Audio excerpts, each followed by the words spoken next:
జై శ్రీరామ్. ఎలాంటి వారికి అలాంటి వారే నచ్చుతారనే కథని చెబుతున్నాను. వెల్కమ్ టు తాతయ్య కథలు.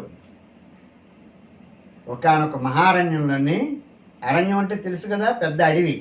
ఆ అడవిలోని ఒక మహర్షి తపస్సు చేసుకుంటున్నాడు. ఆ మహర్షి తపోభంగం అయింది. ఎందుకు తపోభంగం అయిందా అని చూసేసరికి ఒక ఎలుక ప్రాణభయంతో శరణు వేడుతున్నది. శరణు శరణు మహర్షి అనేసి. ఆ ఎలుకను చూసిన మహర్షి, అయ్యో ఎందుకు ఇది బాధపడుతున్నది అని చూసేసరికి ఎదురుగా ఒక పిల్లి వెంటాడుతున్నది. ఆ పిల్లిని చూసినటువంటి ఈ ఎలుక ప్రాణభయంతో వచ్చిందనేసి వెంటనే ఎలకని పిల్లిగా మార్చివేశాడు. పిల్లిగా మారినటువంటి ఎలక్కి ఎదురుగా ఉన్న పిల్లి ఏమీ చేయలేక వెనక్కి వెళ్ళిపోయింది. ఈ పిల్లి మరి ఎలాగో వెళ్ళాలి కదా అని బయటకు వెళ్ళి హాయిగా విహరించసాగింది, తిరుగుతున్నది. కొంతసేపటికి ఆ పిల్లిని చూసింది ఒక కుక్క. ఆ కుక్క వచ్చి ఎప్పుడైతే కుక్కను చూసిందో పిల్లికి భయం, మళ్ళీ ప్రాణభయం పట్టుకుంది. వెంటనే మళ్ళీ మహర్షి దగ్గరికి వచ్చి శరణు వేడింది. మహర్షి వెంటనే చూసి, ఇప్పుడు కుక్క వెంటాడిందా నిన్ను అనేసి వెంటనే ఆ పిల్లిని కుక్కగా మార్చివేశాడు. కుక్కగా మారినటువంటి ఎలుక మళ్ళీ అడవిలోకి వెళ్ళింది. అడవిలోకి వెళ్ళేసరికి ఆ కుక్కని ఒక సింహం వెంట తరవడం మొదలెట్టింది. మళ్ళీ ప్రాణభయంతో మహర్షి దగ్గరికి వచ్చి, అయ్యో నన్ను సింహం వెంటాడుతున్నది, ఏమిటి చేయడం అనేసి మహర్షిని శరణు వేడింది. మహర్షి వెంటనే ఈ ఎలుకను కూడా మళ్ళీ ఇన్ని మార్చినప్పుడు ఈ సింహంగా మార్చివేస్తే దీనికి మళ్ళీ బాధ ఉండదు కదా అని సింహంగా మార్చివేశాడు. సింహంగా మారిపోయినటువంటి ఎలుక మళ్ళీ అడవిలోకి వెళ్ళింది. అడవిలోకి వెళుతూ తిరుగుతూ ఉండేసరికి అక్కడ చెట్టు మీద ఒక వేటగాడిని చూసింది. ఆ వేటగాడిని చూసేసరికి మళ్ళీ బాణంతో వీడు వేటాడుతాడు నన్ననే భయంతో పరిగెట్టి మళ్ళీ మహర్షి దగ్గరికే వచ్చింది. సింహంగా మారినటువంటి ఎలుక కూడా మళ్ళీ వచ్చింది ఏమిటా అని మహర్షి దివ్య దృష్టిని చూశాడు. చూసేసరికి ఈ సింహం ఒక వేటగాడిని చూసింది, దీనికి భయం పట్టుకుంది మళ్ళీని, అందుకే వచ్చేసింది ప్రాణభయంతో. అయితే ఇక మరి మనిషిగా మార్చివేస్తే మరి సమస్య ఉండదు, దీనికి బాధ ఉండదు, మరెందుకు అరణ్యంలోకి అడవిలోకి అలా తిరుగుతూనే ఉంటుంది అని ఆ ఎలుకని, మళ్ళీ సింహంగా ఉన్న ఎలుకని మనిషిగా మార్చివేశాడు. మనిషిగా మార్చివేసేసరికి ఆ ఎలుక ఒక అమ్మాయి ఎలుక, ఆడ ఎలుక, అది ఒక అమ్మాయిగా మారిపోయింది. అమ్మాయిగా మారిపోయేసరికి ఎలుక్కి అన్ని పనులు చేస్తున్నది ఆశ్రమంలోని. యుక్త వయసు వచ్చేసరికి మహర్షికి దీనికి పెళ్లి చేయాలనేసి జ్ఞానం కలిగి వెంటనే సూర్యభగవాన్ని పిలుస్తాడు. సూర్యుడు వచ్చి ఈ అమ్మాయిని చూస్తాడు. గతం తెలుసు కదా సూర్యభగవానికి, కానీ మహర్షి తపశ్శక్తి సంపన్నుడు, అతని దగ్గర ఏమీ చెప్పడానికి వీల్లేదు, ఎదురు చెప్పడానికి వీల్లేదు.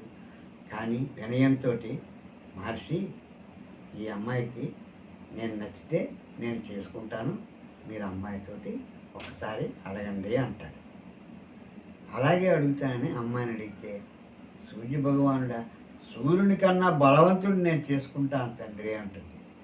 అనేసరికి ఆశ్చర్యపోతాడు మహర్షి. సరే సూర్యభగవాన్ని పిలుస్తాడు. నాయన, నీకన్నా బలవంతుడు ఎవరు అని అడుగుతాడు. నాకన్నా బలవంతుడు మేఘుడు ఉన్నాడు. ఆ మేఘుడు వచ్చి నన్ను అడ్డితే నేను ఎంత ప్రకాశవంతంగా ఉన్నా సరే, ఎంత వెలుగిచ్చినా సరే ఆ వెలుతురు కింద పడదు, మేఘం అడ్డేస్తుంది కదా నన్ను, మీకు తెలియదా మహర్షి అంటాడు. అయితే సరే మేఘుడిని పిలుస్తాననేసి మేఘుడిని పిలుస్తాడు.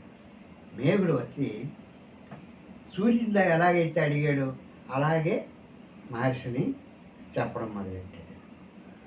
ఆ అమ్మాయికి నచ్చితే నేను చేసుకుంటాను అనేసి. దానికి మళ్ళీ మహర్షి అమ్మాయిని పిలిచి, ఇగో మేఘుడు సూర్యుడి కన్నా బలవంతుడు, చేసుకుంటావా అని అడిగితే, మేఘుడి కన్నా బలవంతుడిని చేసుకుంటాననేసి అమ్మాయి చెప్తుంది. దేవుడు ఇలా చెప్పింది అనేసి, సరే అయితే మేఘుడిని అడుగుతాడు, నీకన్నా బలవంతుడు ఎవరు అనేసి. నాకన్నా బలవంతుడు గాలిదేవుడు ఉన్నాడు.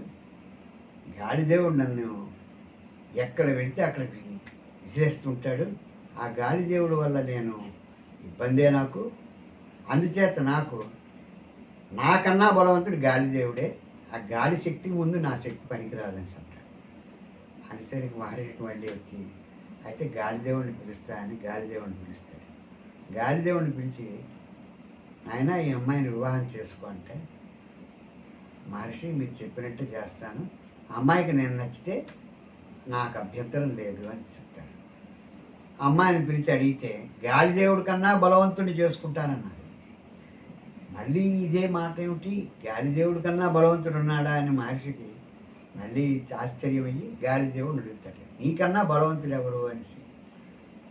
నాకన్నా బలవంతుడు పర్వతరాజు ఉన్నాడు, నేను ఎంత గట్టిగా గాలి వీచినా సరే పర్వతరాజు అడ్డేస్తే నేను ఎందుకు తిరిగి వెనక్కి వచ్చి వలసిందే తప్ప ముందుకు వెళ్ళలేని పరిస్థితి నాది, వెళ్ళలేను, అందుచేత నన్ను మరి నాకన్నా బలవంతుడు పర్వతరాజే అని చెప్తాడు. అయితే పర్వతరాజునే పిలుస్తానంటాడు. పర్వతరాజుని పిలిస్తే పర్వతరాజుని చూసినప్పుడు అమ్మాయి నచ్చితే నేను చేసుకుంటాను అని పర్వతరాజు కూడా చెప్తాడు. అలా చెప్పేసరికి పర్వతరాజుని చూసి నీకన్నా బలవంతుడు ఎవరు అని అడుగుతాడు.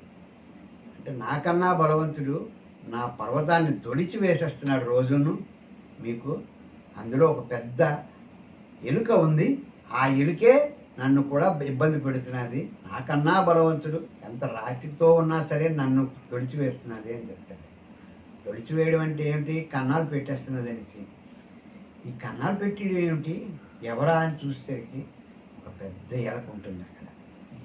ఆ ఎలకని తీసుకొచ్చి, ఇదిగో పర్వతరాజు కన్నా బలవంతుట, ఇతన్ని చేసుకుంటావా అంటే అమ్మాయి వెంటనే అంగీకరిస్తుంది, తల ఊపిస్తుంది, సిగ్గుతో ముఖం దించుతుంది.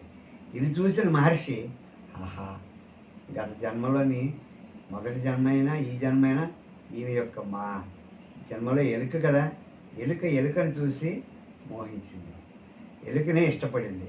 అంచేత ఈ కథలో నీతి ఏమిటంటే, ఎలాంటి వారికి అలాంటి వాళ్ళే నచ్చుతారు. ఎలకే నచ్చింది కదా.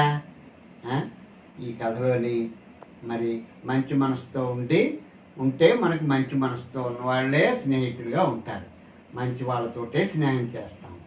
అలాగే మంచిగా ఉండడమే మానవ ధర్మం.